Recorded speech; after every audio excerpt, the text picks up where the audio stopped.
Hello guys, welcome back to my channel. So today we are going to be reacting to Gaya sa Pelikula episode 5. From the last episode, we got to see more of Vlad's point of view and we really got to see his feelings start to develop, especially towards Carl. Like we got that one drunken dance sequence of him alone at the apartment, and then he had that hallucination courtesy of that theme song test that was also mentioned in the last episode. Closed his eyes, he saw Carl come home, gave him a big hug.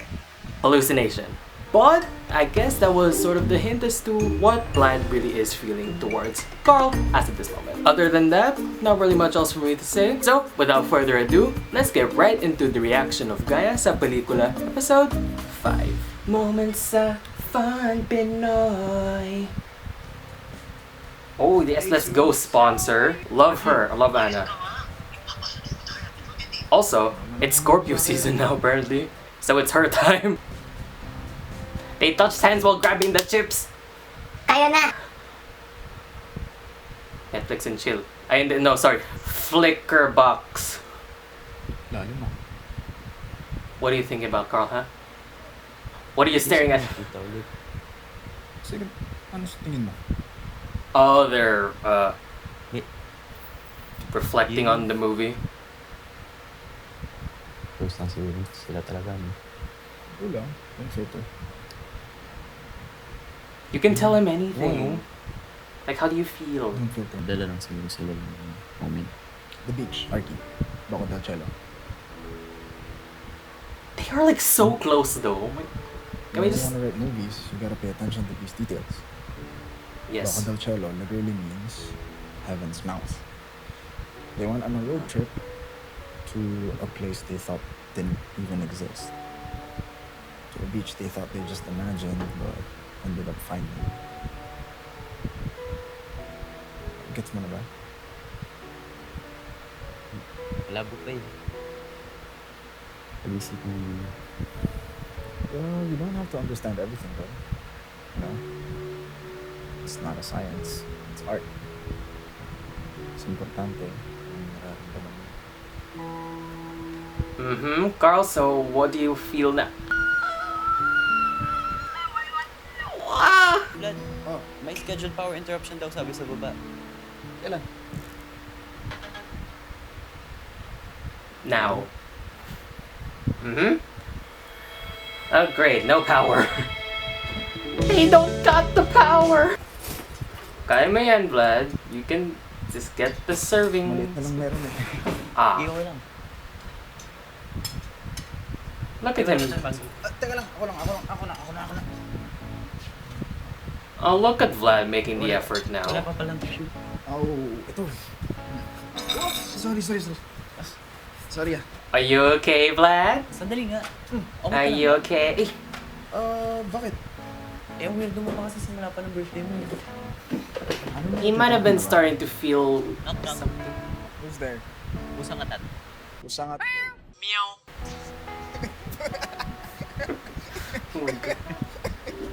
Wala ka bang bilib sa sarili mong joke? Uy, nung isang araw, bigla ka lang ginanaan ng pugas ng pinggan. Ako na. Ikaw magluto na. Look at Vlad making the effort just for Carl.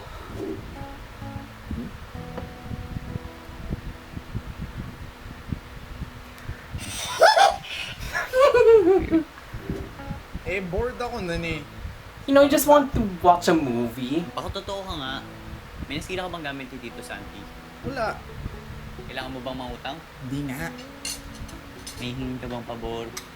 Di ba pwede? Matuwa ka na lang kasi hindi na tayo nag-aaway oh. Gusto mo lang. Nakaka-nervous eh. Feeling ko magwawalang hiya ka anytime. Di wag na. Bayaran mo lahat yan ah. Ayaw mo pala sa mabait. Oh my gosh. Yan. Ulam mo. Tara na, let's eat na. Ay. He attacked with the orca once again. Oh, eto na. Eto na si Carl. He's making the baby face na. Ano na?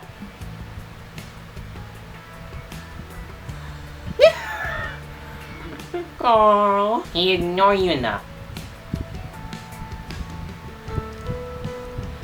No, I'll do the laundry. No, I'll do the laundry. No, I'll do it. Hala. You're gonna make him wet? Oh. Okay, you actually did it though, Carl. Dang. Oh, look at them playing in the water. And the fact that this music is joining at the feel.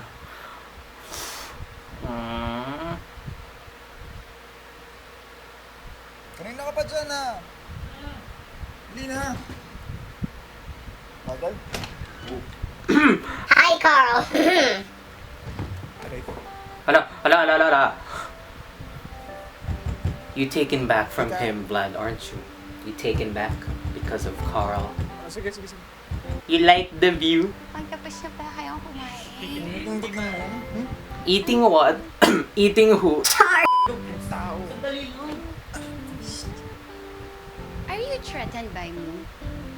Don't worry. Hindi ka naman agawin yung boyfriend mo. Ano siya? Don't worry. Guys, don't fight. Ako lang to.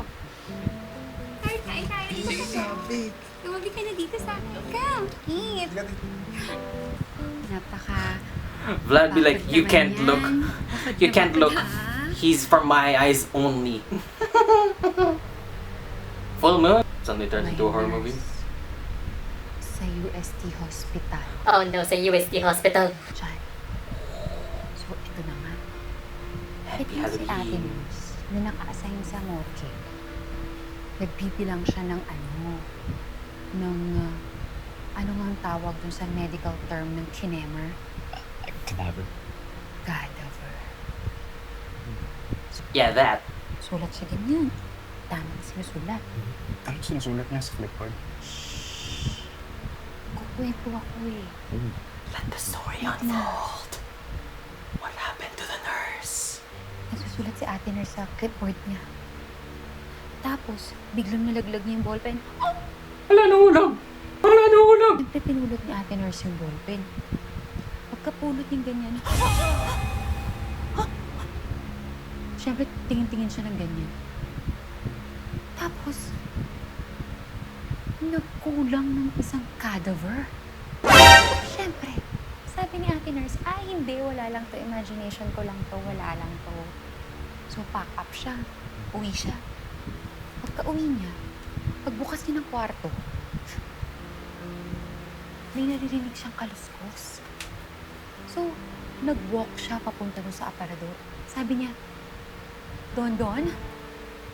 Ingrid? Nandun yung bangkay na nawawala. Sabi lang. Siyempre, hindi pa yun. Ay, hindi pa? Magkapit tayo ng kamay. Sige na, maghawak na. Ikpitan. Yan. So, ito na nga. Ang lahat ng makakarinig daw ng kwentong ito ay makikita nila yung bangkay na nawawala dun sa aparador nila. Ay, sorry. That's my phone. That's my phone. Oh no! Yan. Oh no! Buti na lang bago-bago tong apartment building mo. They're Diyan ka nagkakamali. Hoy, meron dito. Hala. Oh, my gosh. Ito, urban legend lang to ah. Oo. Anong sabi nila? Tuwing gabi, when everyone's asleep, may kumakatok daw sa labas ng mga unit. Pagbukas, makikita kang matandang lalaki. Wait lang guys. May trabaho lang. It's not like Carl is scared or anything. No, he's fine. Continue with your story, Vlad. Pasok. Ang pinapasok niya, paglingon na lang ng unit, nakita niya yung sarili niyang katawan nasa sahig. Paralyzed, almost lifeless, smiling so sinisterly. And in his hand, he found his own beating heart.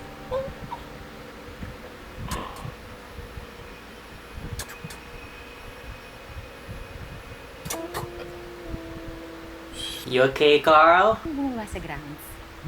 Game. Ano, Artie? Mamaya na may trabaho pa ako. Mamaya na nga, may trabaho ko. Sure ka ha? Are you sure you're not too scared, Carl? Tubal-tubal sa trabaho. Ano ba kayo? Maiiwan ka dito. O ito, topic na lang. Tapos pag nanalo ka, makastay ka dito. Okay, Carl, if that's what you want, you'll be alone in the apartment. Tubal-tubal sa trabaho. Walang multo sa trabaho. Fine, it'll be fine. Bye-bye. Vlad be looking, is there any dead bodies inside the clothes? Why is it so quiet? Someone say something, my gosh. Aww. It was a dark night. Carl was alone in his room. It was full moon. Who knows what could come out during this time? Shit. Laptop died? Mm-hmm. Oh no, what are you gonna do now, Carl? You can't work with your laptop without any battery. Dad, It really is dark, damn. Ana. How it was much more lit earlier, who knows? They're just downstairs, you can just follow them. Multo. Tagal-tagal ko naman dito sa iyo. Wala naman ang narinig.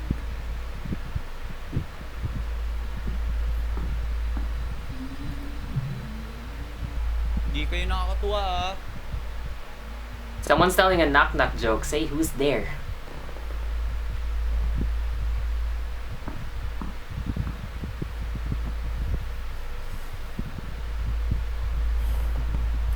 Madinig siya mga. It's your imagination, Carl. My battery is dying again, damn it. O diba? You're fine. See? It's all in here.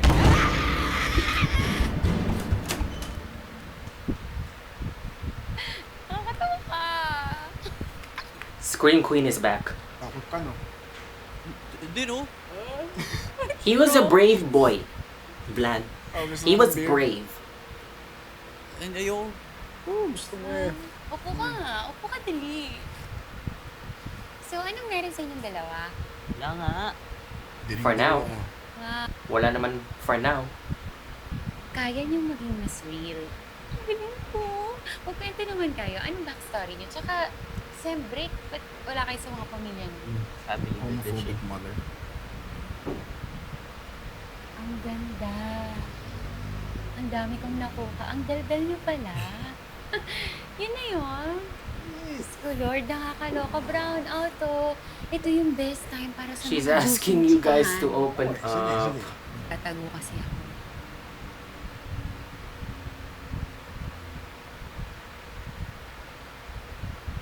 For a month. Sa anak ko. She has a daughter? Wala nga nagturo sa akin kung paano mag-ayos ng tax, tapos gusto nilang maniin ko ang pagpapalaki ng bata in this kind of economy. Duh! Nanay na lang ba ako palagi? Literal na pinasan ko ang mundo? Ganon? Puta naman no. Artist din ako, di ba? Butante at babae.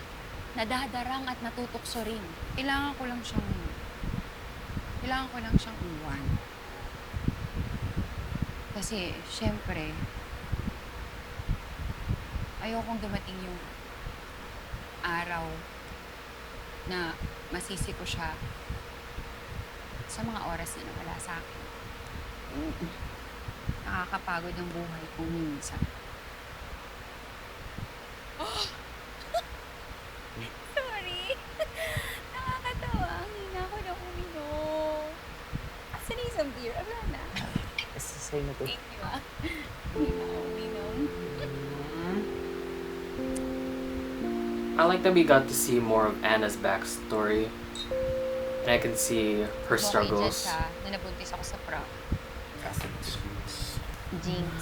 Oh, I know, right? With Catholic schools, they wouldn't. So, alam mo na nun? Crush ko yung Mr. Nutrition Month na. Bawat Mr. Nutrition flash, Month. Cool water. Wala. O ba nga? Please. Gusto mo Fresh yung mood din ako. Oh my God! In fairness ha, hindi ka lata. Hindi yung compliment, ha? Sorry. Sorry. Remember yung napag-usapan natin ng microaggressions last time? Siyempre, akala mo matutuwa dapat ako. Kasi hindi ako halata. Pero, I mean, what did that say about people who are effective? Wait ka ba talaga? Oo. Okay lang, okay lang. Oo eh. I think. Pero kung hindi, magugustuhan mo to si Vlad. Alam mo, ikaw, kakambati. Bakit hindi? Excuse me, Carl? Pogi. Matalino. Tsaka confident naman. So pwede. Pwede naman. Alam mo ba dati? Hindi ako mapag-away. Umiiwas lang ako sa gulo. Ako naman. Pero nung dumating si Vlad, mas naging game ako mapag-away. Siyempre, mas pinaglalaban ko na yung mga gusto ko. Sus, alam mo, sabihin mo lang gano'n ako kalaking permission. Hindi ko sabihin. Ginagawa mo mas matama.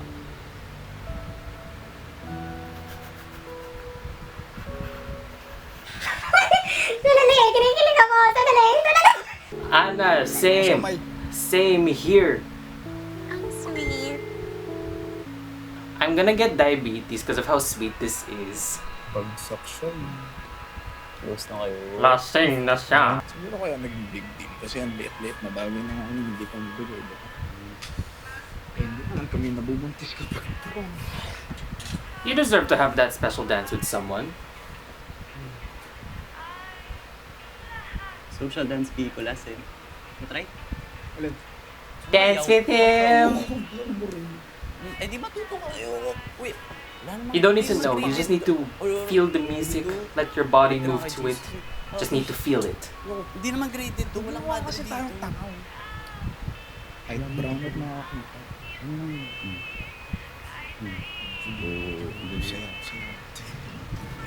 Hindi party to. Throw some moves onto it. You're dancing na. 1, 2. Sige, Kaya? ano ba?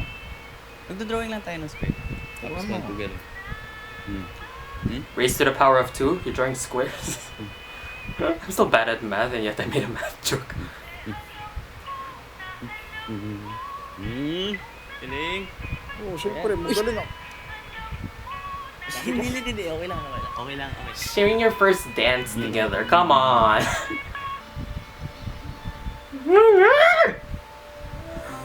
Oh, jeez! My god! So this is what we saw in the first episode. Wait, this is like a... They're imagining it, right? They're still at the gazebo and it's power out, so this is their imagination. Or someone's imagination.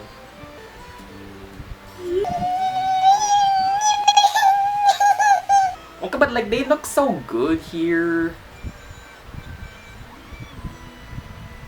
Is he singing the song that's playing?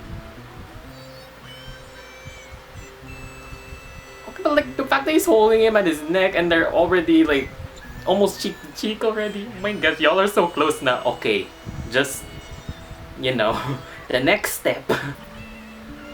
Just, you know, I know we're not gonna get it, but like you know, you guys know what it.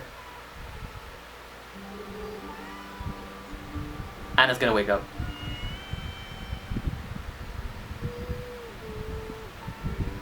They're gonna get interrupted. Knew it. I hate that I knew we were going.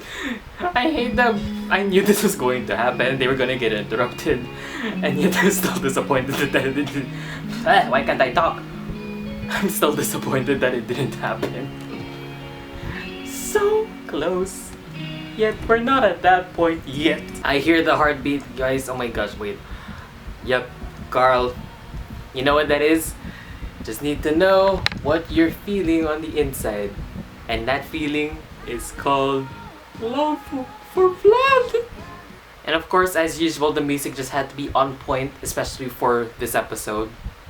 So that was episode 5 of Gaya sa Pelikula. Oh my gosh, I can just say that this episode was Bringing in the kidding factors again for the two of them. At least we're starting to see development in terms of their feelings for one another, and in this case, especially with Carl's side. We're getting there, ladies and gents. I can just feel that their relationship is just coming closer together, and I just can't wait to see how we're going to see them actually, Yes. in the next episodes. One thing I will say, when they were all together in the gazebo and then Anna was giving them her backstory, I like that we got to see her character arc a bit more, and we got to see where she came from. Like as she said, she got pregnant while she was at prom, and then she had to raise her daughter for, I think she said, 10 years. I can imagine being a mother is already as hard of a job as it already is, so I can only imagine how Anna was feeling, and I can see why she would want to, at least take some time to herself first, and just at the end of the day, she's still a human.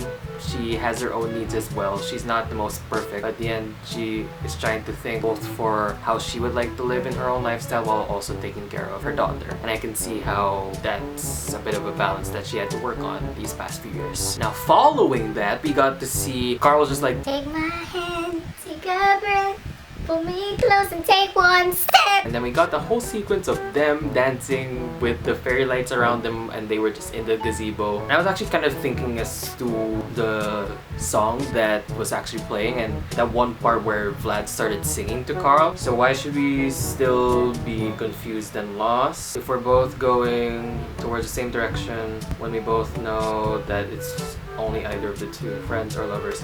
Okay. Like at this point, we know that Vlad is starting to develop something for Carl, and we know that Carl is also starting to develop something for Vlad. So now that they're both going in the same direction, all they really have is just two things, whether it be sticking as friends or lovers. Of course, I'd want to have them go with the latter. I don't know, that's just something I kind of felt like after looking at that sequence again. I feel like with this show, they're really giving us, besides a great soundtrack, I'm feeling like each of the songs that play in the episodes are some sort of symbolism as to how the character is feeling in that moment. Like for example, we had Celos in episode 3, wherein we got to see, as from what I've read, I think people were saying that Carl was starting to feel a bit jealous when Vlad was on the phone with his ex. In the last episode, we got to hear the song called Tahanan or Home, which I felt as though it was matching with how Vlad was feeling, which is that he feels good when he's with Carl and how comfortable he is with him. And then we had this episode, which from what I'm reading, it's actually called Magkaibigan o Magkaibigan. Alright, so I have like a website pulled up what could be the explanation as to what the song could mean, and then this is just what the website reads. Magkaibigan o Magkaibigan is a song that expresses the fear of loving again or the fear of love itself. In the song, you find two people that are aware that they are fond of each other but are afraid to take it a step further. Hold on. Okay, so from what I can tell with this song meaning, I feel like, yes, we already know that Vlad is starting to feel something for Carl, and then Carl is also starting to feel something for Vlad. We already started to establish that. But in this episode, in the moment when they were sharing the dance under the gazebo with the lights around them, That entire sequence. and you know what? I feel like this also could tie in together with the beginning of the episode when Carl and Vlad, they had just finished watching that movie. From what I can gather right now from that scene alone, I feel like this moment in the beginning of the episode and then the dance sequence towards the end and then the song tying everything together, I feel like it's showcasing Carl and how he's feeling in that moment, which means that I feel like he's starting to know that he's looking at Vlad not just as a friend, but he just doesn't know what to do with it, and he doesn't know whether or not he should develop it more or just stay friends. I feel like I'm overthinking this so much. I feel like every single thing in this series is thought out in some way to give some sort of meaning to the characters and to the storyline development. Part of that is the music that they chose. So I feel like with this song, it just ties in together with, as I said, how Carl is feeling in this episode. And Yeah.